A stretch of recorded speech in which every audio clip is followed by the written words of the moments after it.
Prince Harry and Meghan Markle's finances seem to be tightening fast, and the hints aren't subtle anymore. As new details leak about the quiet shakeup inside the Archewell Foundation, one tough reality stands out. This restructuring wasn't a power move, it was a survival move. Sources close to the situation whisper that the foundation's troubles stem from serious money strain, not smart planning. Reports even claim that Harry and Meghan allegedly hosted a high-priced private dinner, with seats going for a jaw-dropping $100,000 each, hoping to bring in fresh funds for Archewell. Critics didn't hold back, calling the move a desperate play and accusing the couple of cashing in on their royal connection.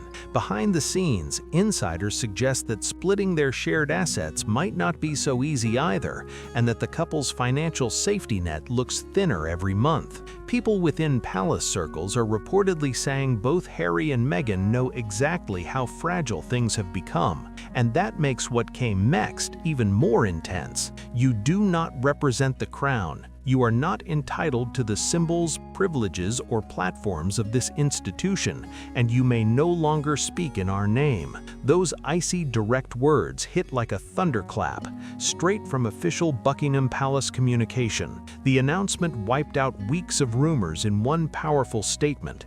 Released on the morning of December 26th, it was personally reviewed and approved by King Charles III himself. Palace staff say it brought an end to what they described as Meghan Markle's last attempt to re-enter royal circles, a bold move framed as an international charitable effort under the banner of public service. Palace insiders say that statement from Buckingham wasn't random. It was a direct reaction to a formal letter Meghan had sent earlier in the month.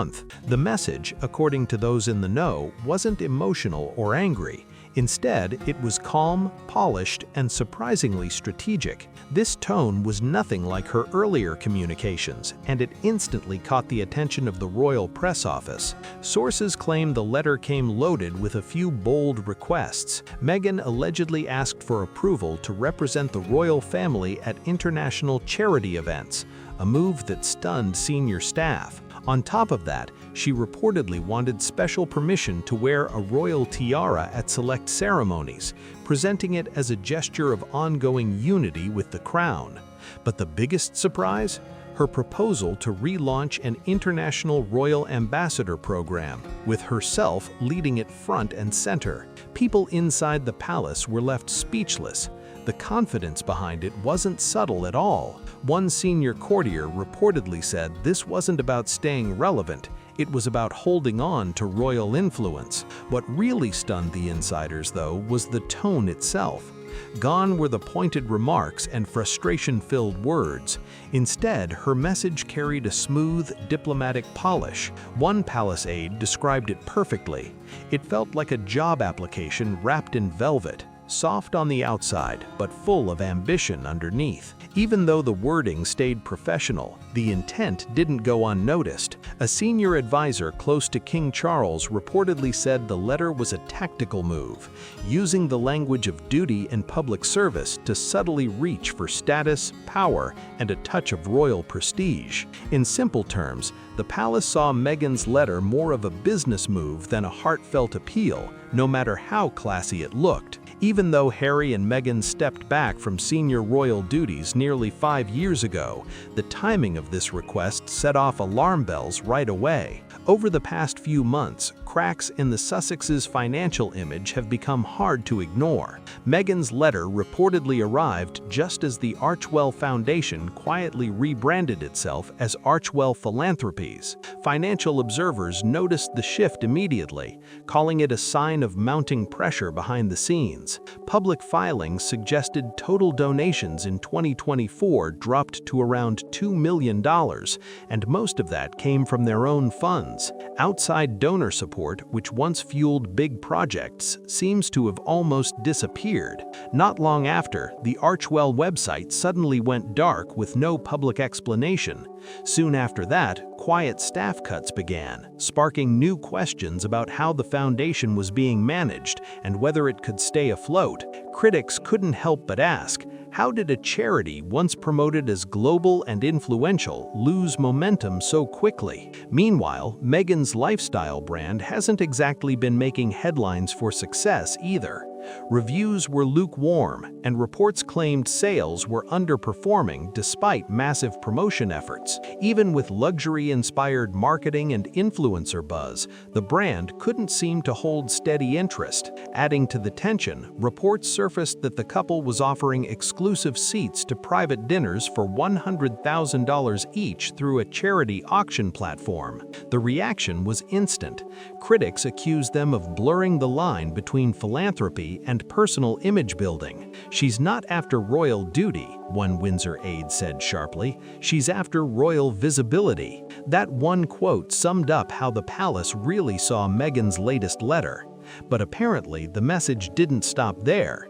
It reportedly went even further than anyone expected. According to insiders, Meghan's letter allegedly took aim at other senior royals, including Prince Edward and Sophie, Duchess of Edinburgh. She was said to have accused them of benefiting from royal privileges without showing enough visible public involvement. The letter also reportedly questioned why Sophie continued to receive recognition, while, in her words, remaining functionally invisible on the world stage. She even hinted that Sophie's standing came more from her closeness to Princess Catherine than from her own merits, suggesting palace politics were at play. Those remarks didn't just raise eyebrows, they caused real tension. Meghan's comments reportedly extended to Edward and Sophie's children, calling them non-contributors to the future of the monarchy. Palace sources described that move as unnecessary, petty, and seriously misjudged. King Charles's response came swiftly and left no room for confusion. Delivered through his private secretary, the message made it crystal clear. The royal family wouldn't get dragged into personal comparisons or pressured into restoring official platforms for anyone who chose to step away. The official palace statement hit hard. Service is not transactional, it is not performative, it is not compatible with commercial ambition disguised as public duty. Insiders confirmed the tone of that message came straight from King Charles himself. "This isn't personal," a senior aide told The Times, "it's institutional." Within hours of the palace's firm rejection, something unusual happened. All Sussex-affiliated media channels went completely silent. No statements, no hints, no reactions, just total quiet. But insiders doubt that calm will hold long. Many expect carefully timed leaks, revised storylines, or maybe even another documentary or podcast aiming to frame Meghan's outreach as forward-thinking instead of dismissed. Even so, palace officials aren't budging.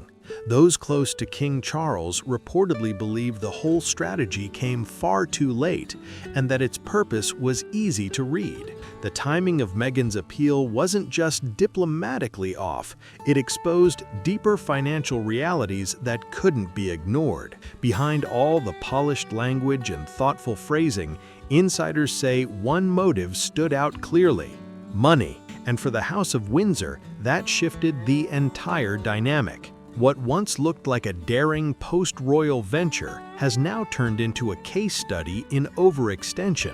The Archewell Foundation, once celebrated as a bold, charitable brand, quietly changed again by late 2025, this time rebranding as Archewell Philanthropies. Insiders say this wasn't a grand reinvention, but a legal retreat meant to ease mounting pressure. The sudden website takedown, disappearing online content, and unexpected staff cuts only fueled more speculation.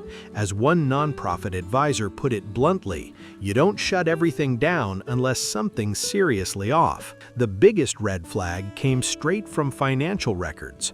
Reports from 2024 filings showed just around $2 million in total contributions, a major drop compared to previous years. Reports suggest most of the funds keeping Archewell afloat came straight from Harry and Meghan themselves. At the same time, their partnership with Netflix reportedly hit what insiders are calling a strategic pause. After a strong start between 2021 and 2023, things seemed to cool off fast. list. Sources say Netflix decided to pass on several new project ideas, even ones connected to Meghan's personal brand. Industry watchers explained that inconsistent production schedules and lower viewer engagement led Netflix to quietly scale back. As one Hollywood producer put it, Netflix doesn't rely on them anymore, it's the other way around, and that imbalance finally caught up. That shift left Meghan in a tough commercial spot.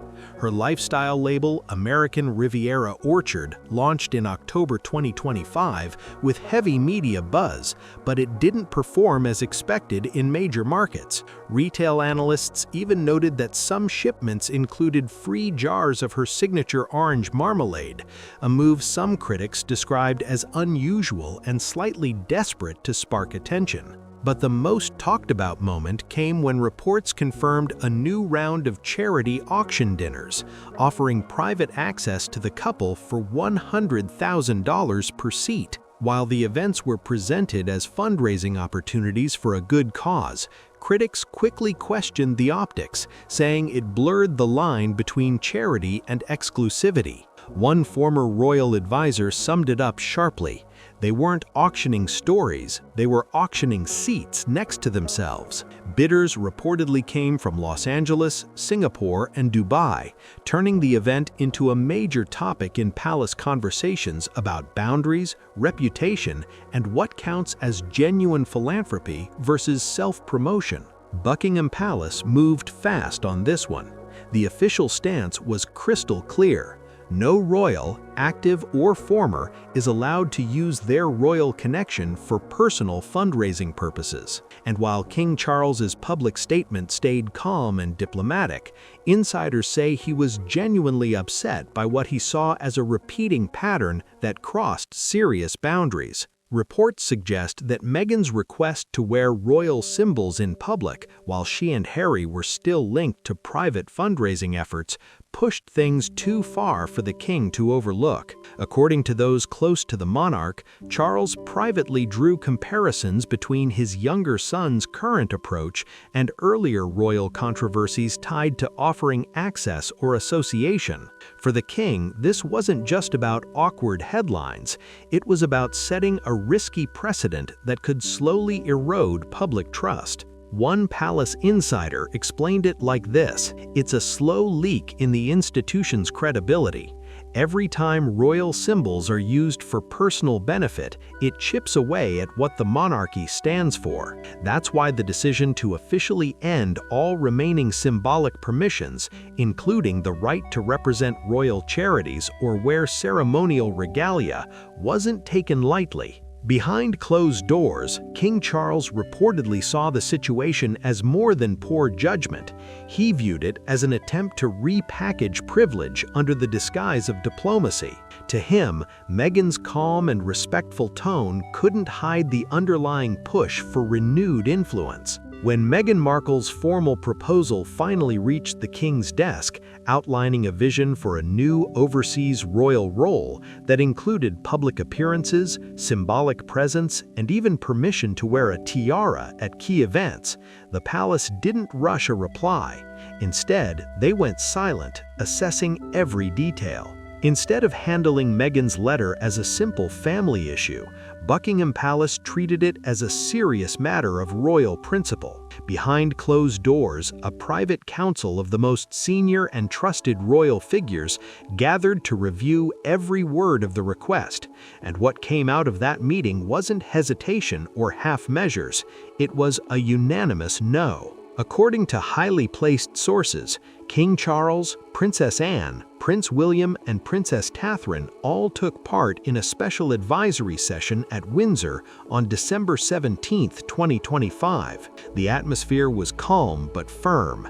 Every person in that room knew exactly what was at stake. Meghan's proposal wasn't just about symbolic or ceremonial gesture.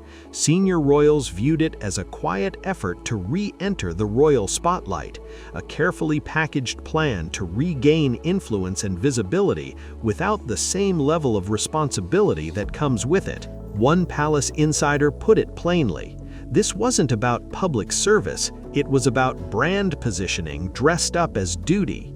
And this time, the royal household didn't stay silent or hope it would fade away. Instead, it responded with precision and purpose, a clear strategy to protect the integrity of the monarchy. King Charles relied heavily on Princess Anne and Prince William, both well known for their firm stance against reputational manipulation, to determine just how final this decision needed to be. Princess Catherine, while quieter during discussions, offered what one aide described as steady and loyal support for both her husband and the king's conclusion. Adding even more tension, Meghan's letter reportedly included what insiders called a poorly timed critique of Sophie, Duchess of Edinburgh. She allegedly described Sophie as an inactive royal, who, despite limited global visibility, still maintained her full honors, titles, and privileges. The message in Meghan's letter was unmistakable.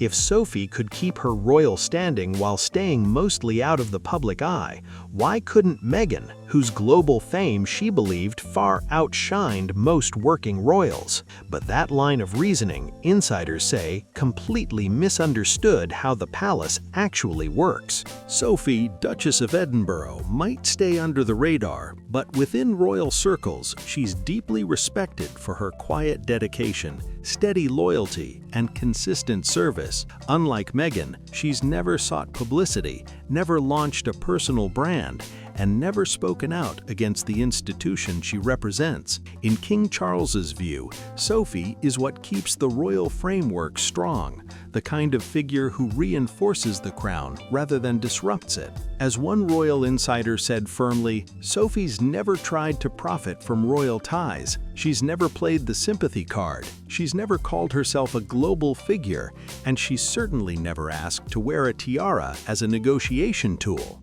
Meghan's claim that Sophie's recognition came from favoritism through Princess Catherine hit hard inside the palace. It wasn't just seen as unfair, it was taken as a personal insult and a serious misstep. Instead of causing division, those remarks actually brought the royal family closer together. Princess Anne, known for her no-nonsense attitude, was reportedly furious about Meghan's comments, especially when they touched on Lady Louise and James. To question the worth of a young royal just because they don't chase headlines, one courtier said, that's not royal conduct, that's pure PR drama. After years of media storms and public tension, Prince William has quietly built a reputation as the architect behind the monarchy's modern communication strategy, a mix of discipline, dignity, and zero tolerance for turning royal status into personal branding. Insiders say that during the high-level Windsor meeting, William didn't mince words when speaking with his father. If we let them back in now, even symbolically, then we've learned nothing, he reportedly said. The crown can't be treated like a backstage pass. Princess Anne strongly agreed, reinforcing her stance with trademark bluntness. She reminded everyone in the room that royal titles and ceremonial regalia aren't props for image repair.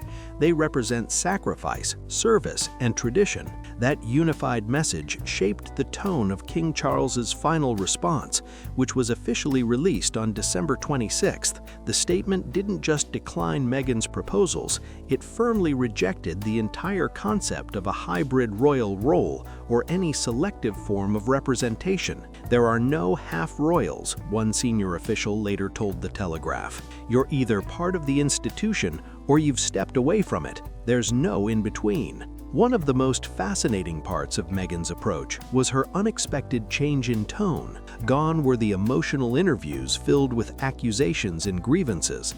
Gone were the long podcast commentaries and dramatic storytelling.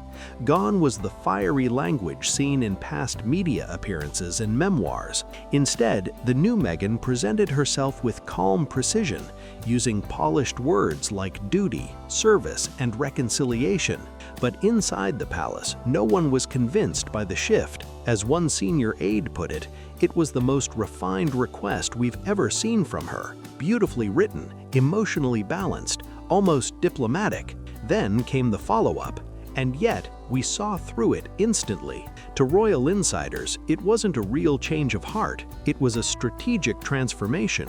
Meghan hadn't rewritten her intentions, they said. With Archewell's struggles becoming hard to hide, American Riviera orchids' underwhelming sales, and headlines about those pricey charity dinners, the motives behind Meghan's recent outreach looked clearer than ever. Palace insiders say that in response, an internal memo was quietly circulated on December 26, one that laid down 3 unshakable royal rules. First, no royal association.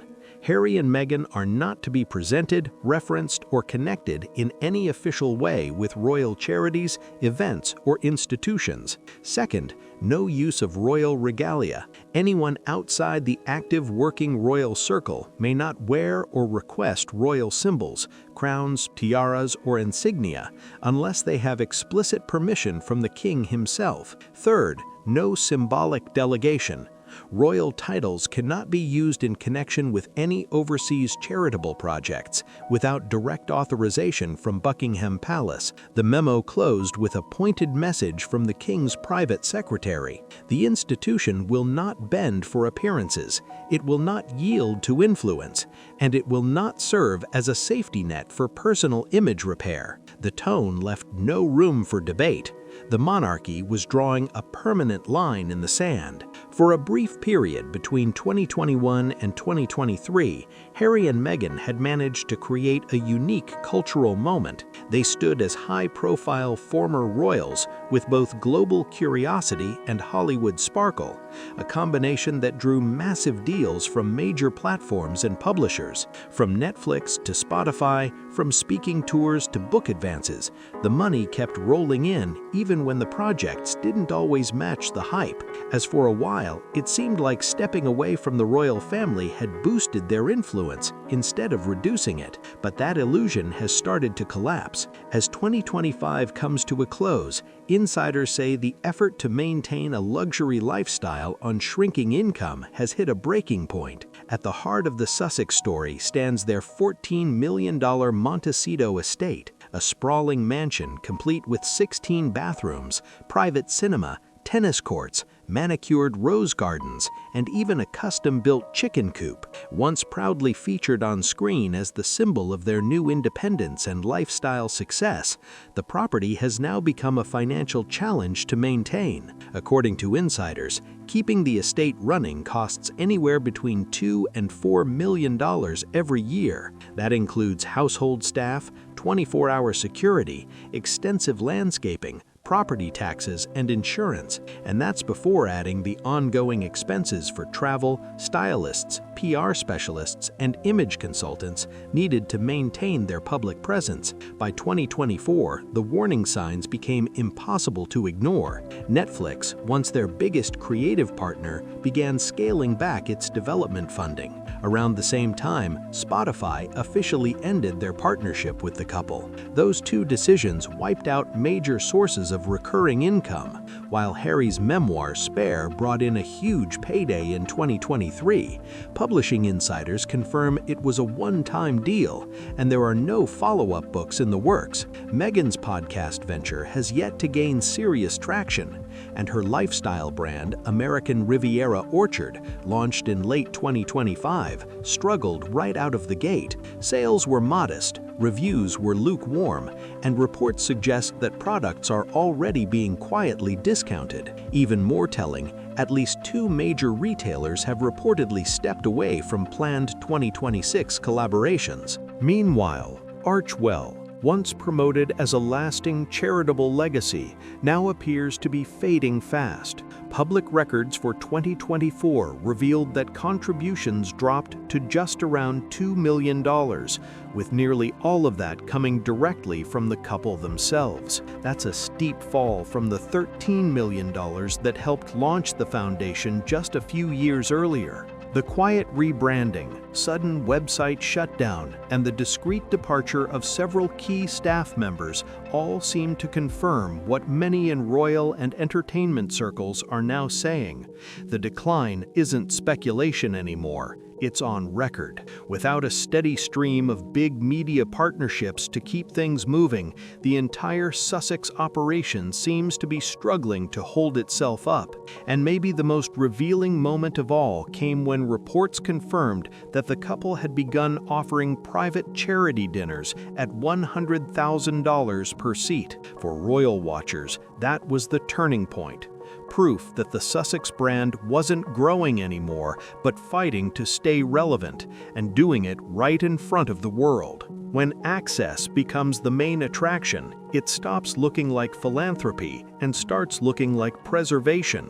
As one former Archewell supporter put it simply, when you begin offering access to yourself, that's not charity anymore, that's survival. The comment spread quickly across royal circles and added to an already tense public conversation about how far the couple had drifted from their original vision of service. One of the most enduring and emotional points of conflict between Prince Harry and the Crown has always been about security. After stepping away from royal duties in 2020, Harry and Meghan lost automatic entitlement to UK-funded protection, the same rule that applies to anyone outside active royal service. But that change sparked a long legal back and forth that still hasn't faded. Over the past few years, Harry has launched multiple legal cases aiming to regain access to state-funded security while visiting Britain. Each case has carried a cost, financially, personally, and publicly. And every time, the UK Home Office, with the palace's backing, has stood firm and refused the request. What's become clearer in recent months is just how expensive private protection has become. Reports estimate that the couple now spend more than $1.5 million per year on security, covering rotating guards, travel teams, and advanced cybersecurity. Former security specialists have pointed out that when you add that to the expenses of maintaining a luxury property and a high-profile lifestyle, the financial pressure grows quickly. Sources close to the palace say this new financial reality weighed heavily on King Charles's mind before he made his final call. His rejection of Meghan's request to represent the crown overseas wasn't just a ceremonial move, it was a calculated decision meant to protect royal integrity. Insiders say the king wanted to prevent any future situation where royal symbolism could be used to justify private expenses or to promote semi-official activities abroad. Looking toward 2026, palace advisors say the issue is no longer about controversy. It's about clarity. Clarity around just how far Harry and Meghan's current reality stands from both their past royal stature and their earlier wave of commercial success. Their relationship with Netflix has gone quiet, their charitable foundation has scaled down, and their lifestyle brand continues to struggle to gain real footing. The royal titles remain, yes, but the influence and momentum behind them seem to have faded fast. With the palace's new directives now in full effect, banning any symbolic royal association or representation without explicit approval, the landscape has changed completely. Without royal authorization, presenting themselves as international figures of royal service will now be nearly impossible. A former royal household member summed it up perfectly. They had attention, a platform, public sympathy, and serious money. But they wanted influence without boundaries. Now, that ambition is catching up. The remark echoed what many in royal circles believed, that their biggest challenge isn't public image anymore, it's access and legitimacy. According to private reports, King Charles's final correspondence to the couple carried the firmest language yet. The message was clear and unmistakable. You may no longer reference the crown in business or charity. You are not to describe yourselves as royal representatives, and the House of Windsor will not endorse or subsidize any claim of royal association. Insiders say this was the strongest message King Charles has ever delivered on the matter. Calm, clear, and completely final. Though the statement was never released to the public, palace aides made sure it reached the right ears. This wasn't anger speaking, it was resolution. The message was unmistakable. The era of uncertainty is over. There's no path back to official royal recognition and no guaranteed financial recovery tied to the monarchy. For the Sussexes, 2026 might be the year when the full impact of their earlier choices becomes impossible to avoid. And for King Charles, that sense of clarity was exactly what he wanted. As one palace aide reportedly said, "They made the decision to step away. They can't simply return when it feels convenient." Almost immediately after news of the king's rejection began circulating, quiet shifts started happening across media networks close to Meghan Markle's circles. There was no official statement from her team, but insiders say a familiar strategy went into motion. According to sources in California's entertainment PR world, several U.S. outlets were discreetly contacted for off-the-record conversations. The narrative being shared was simple but powerful. Meghan had offered to contribute to royal initiatives but was turned away in favor of lesser-known figures with limited global reach. The framing painted her as someone eager to serve, only to be rejected by an establishment unable to embrace her modern approach. Some within those circles even drew loose comparisons to Princess Diana, casting Meghan as a misunderstood figure of goodwill who faced resistance from a cautious institution. The parallel, while dramatic, was quickly noticed by royal watchers, who saw it as an attempt to reframe the story before it gained traction. One royal correspondent summed it up bluntly: "They're trying to turn rejection into proof of fear, as if the palace shut the door because it felt threatened." The statement captured what many insiders privately believed, that the next chapter of this royal drama wouldn't unfold inside palace walls, but in headlines and interviews across the Atlantic. Fear of her voice, fear of her popularity, fear of her influence. That's the message some of Meghan's supporters are now starting to push, and the early signs of this new narrative shift are already surfacing. A Los Angeles talk show host, rumored to have ties to Meghan's team, recently questioned on air why her offer to represent UK charities overseas was turned down, while royals like Sophie and Edward continue to serve in their traditional roles. Around the same time, entertainment blogs began reposting old clips portraying Meghan as a pioneering humanitarian and global advocate, subtly rebuilding the idea that she was never fully accepted by the royal establishment. Royal commentators say this fresh wave of coverage looks like the start of a coordinated image reset, one that could pick up major speed heading into January 2026, especially if the Sussexes release another documentary or branded special. But experts are warning that this strategy comes with serious risk. Over the past year, British public opinion has shifted noticeably. Sympathy has faded amid questions about finances, reduced visibility of charitable impact, and accusations of double standards. Media analysts caution that any renewed attempt to cast the monarchy as the villain or to position Meghan as an unrecognized hero could face a sharp backlash. As one UK editor bluntly stated, "You can only play the outsider card for so long.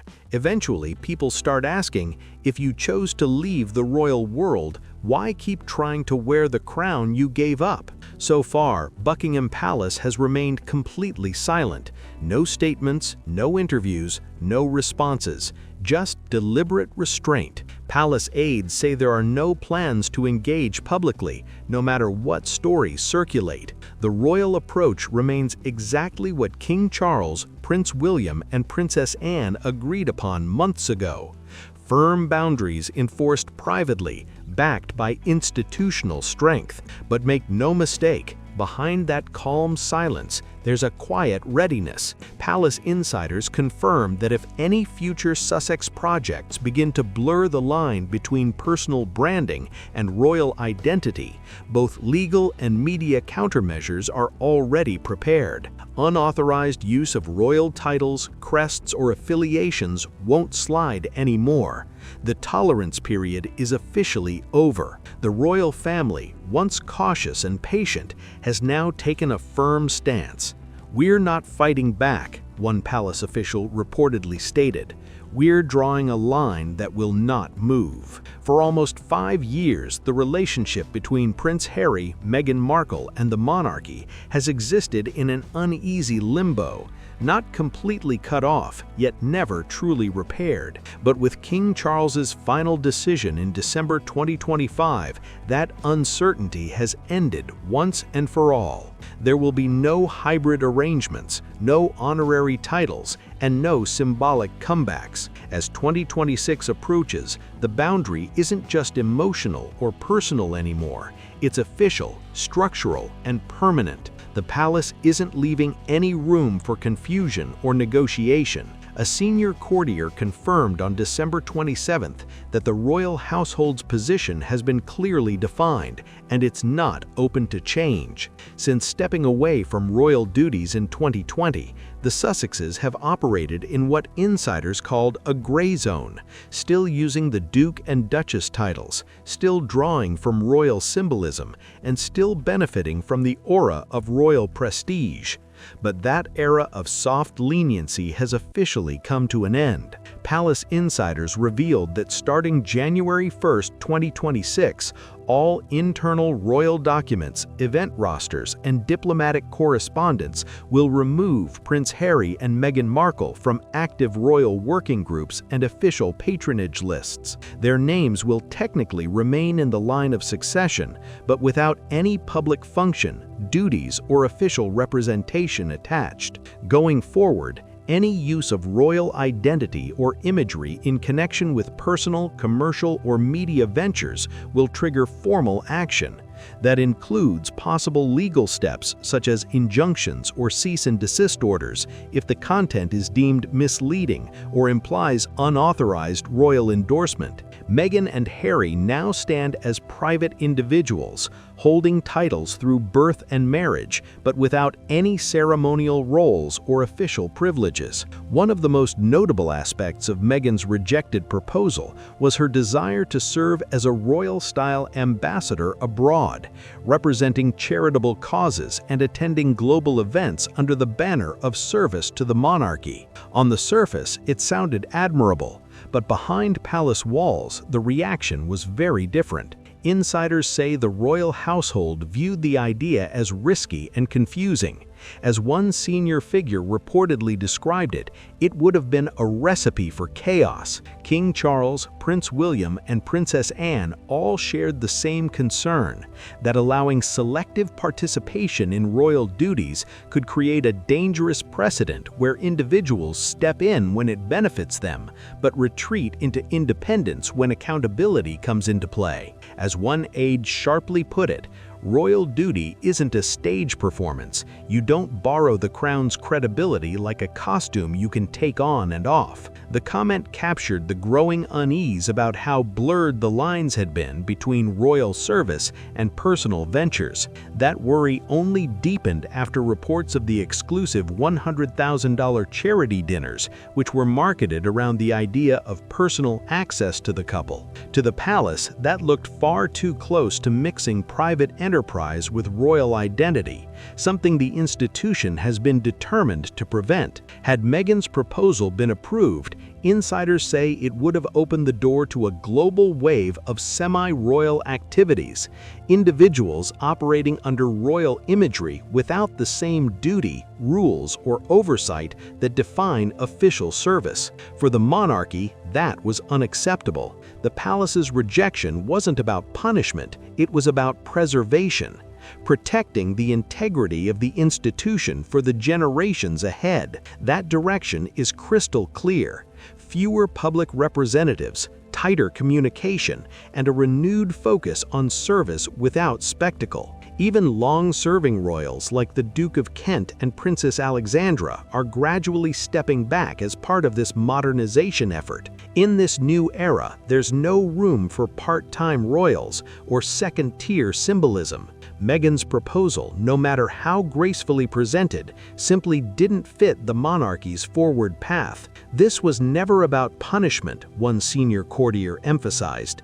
It's about preservation, protecting the integrity of the institution for the generations ahead. For Harry and Meghan, the reality of that decision couldn't be clearer. Without official royal affiliation, their influence heading into 2026 now depends entirely on personal credibility, creative output, and public trust. The shine of royal status has dimmed. The titles may remain, but they carry symbolic weight, not institutional authority. The couple can still pursue media, philanthropic, or business ventures, but the global audience now understands one undeniable truth: they no longer represent the crown. The royal chapter is closed. Whether Harry and Meghan pivot fully toward Hollywood-style ventures or attempt another public image refresh remains to be seen. But within palace walls, there's no more hesitation, no more waiting for reconciliation. As one royal advisor said plainly, the monarchy will keep moving, with or without them. If this breakdown gave you a better picture of where things stand, don't forget to like this video, subscribe for more royal deep dives, and share it with anyone following the ongoing Sussex story. And drop your thoughts below. Do you think Meghan and Harry can reinvent themselves again? Or is this truly the end of their royal influence?